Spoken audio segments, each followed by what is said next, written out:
اور زمین پر کوئی چلنے پھرنے والا نہیں مگر اس کا رزق اللہ کے ذمے ہے. وہ اس کے رہنے کی جگہ کو بھی جانتا ہے اور جہاں سونپا جاتا ہے اسے بھی. یہ سب کچھ کتاب روشن میں لکھا ہوا ہے. اور وہی تو ہے جس نے آسمانوں اور زمین کو 6 دن میں بنایا اور اس وقت اس کا عرش پانی پر تھا. تمہارے پیدا کرنے سے مقصود یہ ہے کہ وہ تم کو آزمائے کہ تم میں عمل کے لحاظ سے کون بہتر ہے. اور اے نبی، اگر تم کہو کہ تم لوگ مرنے کے بعد زندہ کر کے اٹھائے جاؤ گے تو کافر کہہ دیں گے کہ یہ تو کھلا جادو ہوا.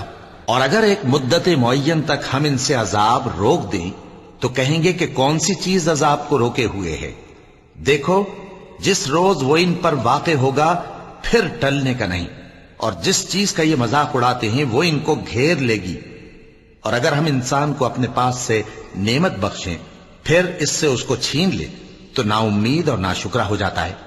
اور اگر تکلیف پہنچنے کے بعد آسائش کا مزہ چکھائیں تو خوش ہو کر کہتا ہے کہ سب سختیاں مجھ سے دور ہو گئیں.